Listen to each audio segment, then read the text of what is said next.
She's the liaison between you. You got your cadets today.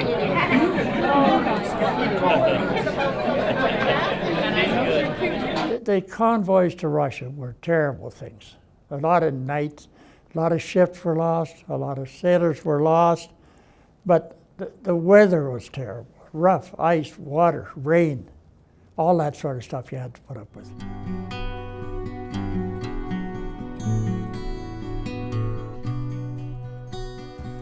I got this medal here in November of this year. That's the Arctic Star.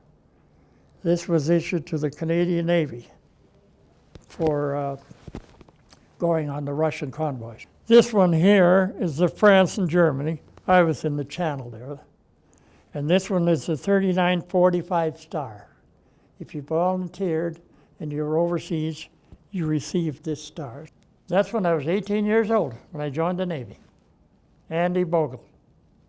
Oh, the amount of ground I have covered. The places I have been since that picture was taken. It's awesome. I was laughing to see what you were going to do. I was going like this, like give him a slap.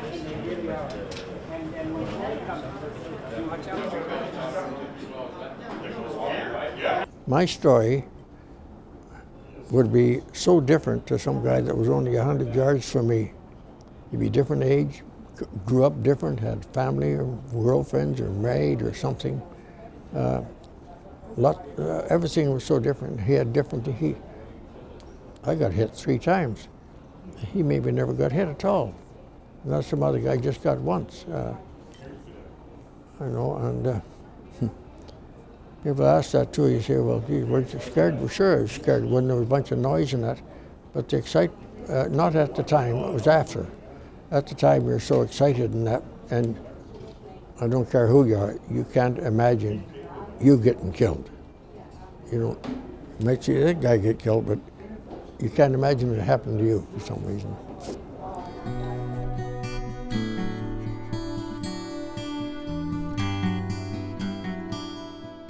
I got hit 3 times while I was in Italy. One time I was unconscious. I still to this day don't know how or what. When I come conscious, I was in a tent a couple of miles behind the lines. I don't know if I've been unconscious for a couple of hours or a couple of days.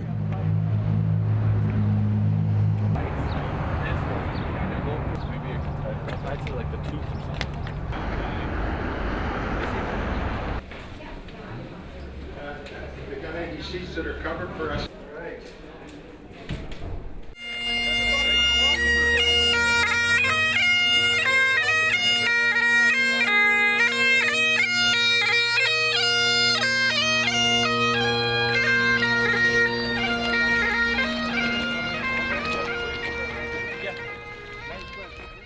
One of the Legion's most established objectives is to ensure the proper attention is paid to the welfare of all those who served and to see that the maintenance and comfort of those who require special treatment, particularly disabled, sick, and aged and needy.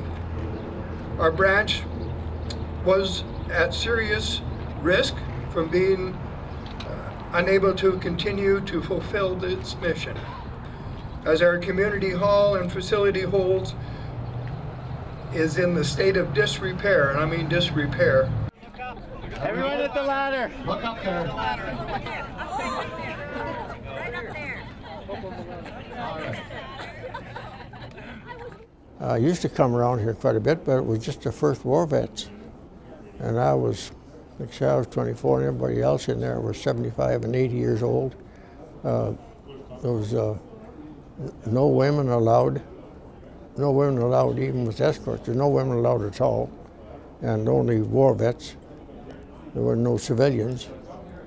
And all they were doing was bumming drinks and smoking something, so you could hardly stand the smoke in there. And they treated us like, something like we treat the Afghan veterans, you know. Oh, yeah, in that little skirmish, the last one, you know. They were first war vets and we were second. We weren't much, so We really wasn't welcome, or was nothing there for a while. I didn't really get involved till 1963. I joined up and immediately they made me sergeant.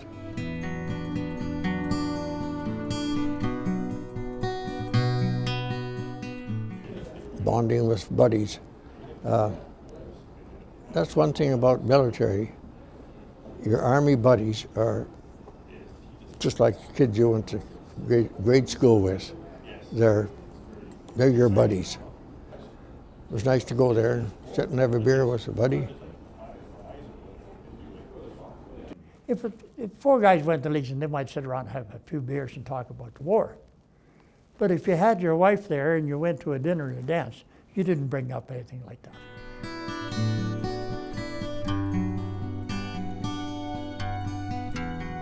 Well, I was pretty bad shell shock. I've been in the hospital about 5 times. It is exactly 5 times.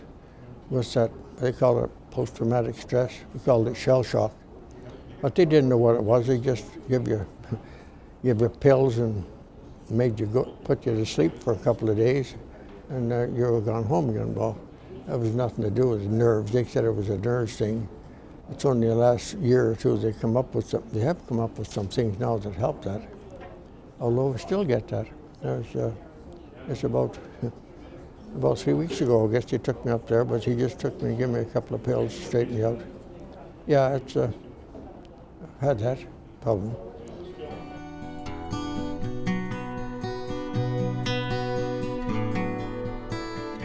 You had one of these spells that would last for an hour or two. You did awful things, yelling, screaming, or kicking, or stuff. You just put up with it. It didn't bother, because when they get over, you just got tired. You slept it off for an hour or two, and you come out of it, you're tired, but that's all. Really didn't remember much about it. It wasn't like you're being terrified by a bunch of bad memories. It wasn't that. It's different.